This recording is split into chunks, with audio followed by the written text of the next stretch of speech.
नमस्कार, click India देख रहे हैं आप और मैं हूं आपके साथ राजीव सिंह। आज हमारा टॉपिक ऐसा है जिसके बारे में सुनकर आपका जी ललचने लगे। लिट्टी चोखा ये एक ऐसा बिहारी व्यंजन है जो नाम बदलने भर से अपना स्वाद खो देता है। आप लिट्टी भरता बोलकर देखिए, जो सौंधी सुगंध लिट्टी चोखा बोलने से आती है वो लिट्टी भरता बोलने से ही गायब हो जाती है।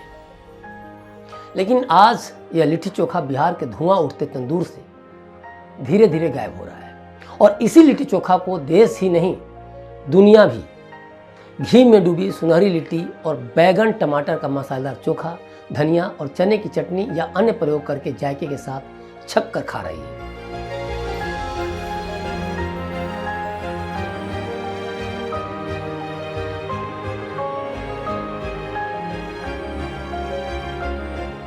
लिट्टी चोखा के शौकीनों के लिए इससे ज़्यादा खुशी की बात और क्या हो सकती है।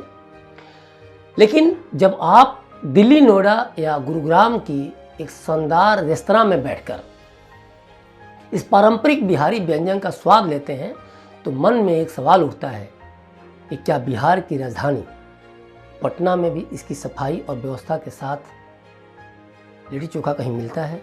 नोएडा, दिल्ली या देश के किसी बड़े शहर की रेस्तरां में जब आप इस बिहारी डिश को ऑर्डर करेंगे तो सबसे पहले चौंकाने वाली बात होती है यहाँ का माहौल।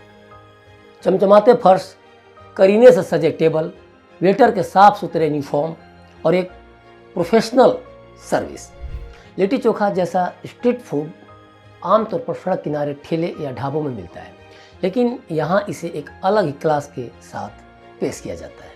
पटना में लिट्टी चोखा की आत्मा बसती है। यहाँ गांधी मैदान से लेकर राजेंद्र नगर और कंकड़ बाग तक हर गली मोहल्ले में आपको देसी तंदूर पर सिकती लिट्टी मिलेगी।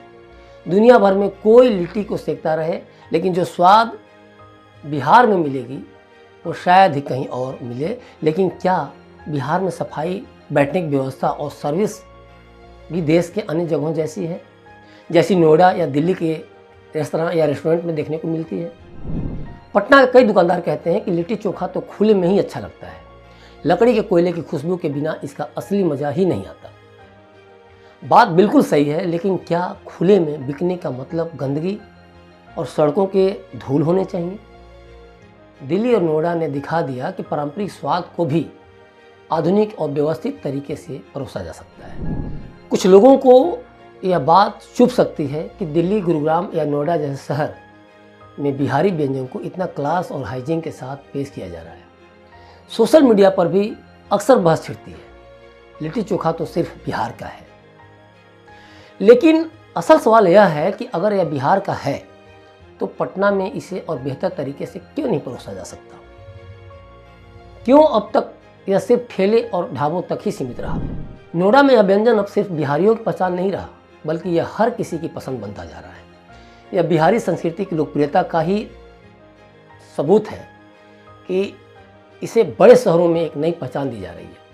अब समय आ गया है कि पटना और बिहार के दूसरे शहर भी इस बदलाव को अपनाएं, ताकि लिट्टी चोखा सिर्फ स्वाद में ही नहीं बल्कि पेश करने के अंदाज में भी नंबर 1 रहे। एक समय था जब बिहार की हर गली में लकड़ी के तंदूर पर सिकती लिट्टी की खुशबू बसी रहती थी। घरों में, चौराहों पर, बड़े बुजुर्गों की बैठकों में लिट्टी चोखा न सिर्फ एक व्यंजन था बल्कि बिहार की आत्मा का हिस्सा भी था। लेकिन धीरे धीरे ये परंपरा आधुनिकता के दौर में पीछे छूटती जा रही है। आज जब कोई बाहरी व्यक्ति बिहार आता है और लिट्टी चोखा खाने की इच्छा जाहिर करता है तो लोग सोच में पड़ जाते हैं कि कहाँ ले जाएं, कहाँ उसे खिलाएं। साफ सफाई वाली कोई जगह है भी क्या? पटना में कई बड़े होटल और रेस्तरां हैं, लेकिन वहाँ के मेन्यू में शायद ही लिट्टी चोखा नज़र आता है। जहाँ मिलता भी है वहाँ स्वाद और पारंपरिक अंदाज देखा जाए तो नदारद रहता है। दूसरी ओर स्ट्रीट फूड के तौर पर लिट्टी चोखा की मौजूदगी जरूर है, लेकिन उसकी स्थिति देखकर किसी को भी हिचकिचाहट होगी। खुले में रखी सिकी हुई लिट्टी, चटनी में डूबी थालियाँ, धूल मिट्टी के बीच ग्राहकों की भीड़ और भिनभिनाती मक्खियाँ। सोचिए कि क्या हाल है। बिहार का सबसे प्रिय व्यंजन आज या तो हाइजीन के नाम पर खो गया है या गंदगी में सिमट कर रह गया है। अगर बिहार को अपनी पहचान बचानी है तो अब समय आ गया है कि लिट्टी चोखा को नए रूप में पेश किया जाए। पारंपरिक स्वाद और आधुनिक व्यवस्थाओं का मेल ही इस व्यंजन को भविष्य में भी जिंदा रख सकता है। बड़े होटल, और इस तरह इसे अपने मेनू में शामिल करें। स्ट्रीट फूड विक्रेता साफ सफाई का ध्यान रखें और सरकार भी लोकल फूड कल्चर को प्रमोट करे।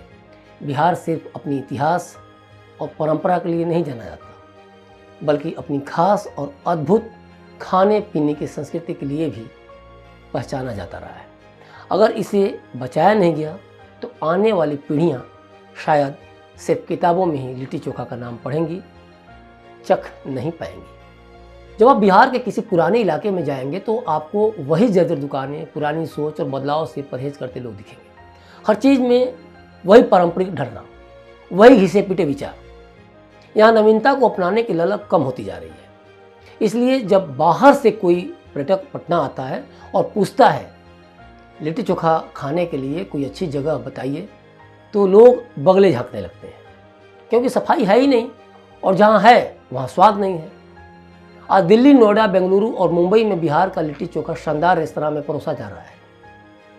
वहाँ इसे एक ब्रांड की तरह विकसित किया जा रहा है। लेकिन बिहार में यह या तो ठेले या खुमचों पर सिमट कर रह गया है या फिर गुमनामी मुख हो गया है। बिहार में बड़े बुजुर्ग आज भी पुरानी धारणाओं में जी रहे हैं, जबकि बाकी देश इस मामले में देखा जाए, लिट्टी चोखा के मामले में तो काफ़ी आगे बढ़ चुका है, नित नए प्रयोग भी कर रहा है। क्या ये विडंबना नहीं कि बिहारी अपनी संस्कृति को बाहर जाकर संजो रहे हैं, लेकिन अपने ही घर में इसकी उपेक्षा कर रहे हैं?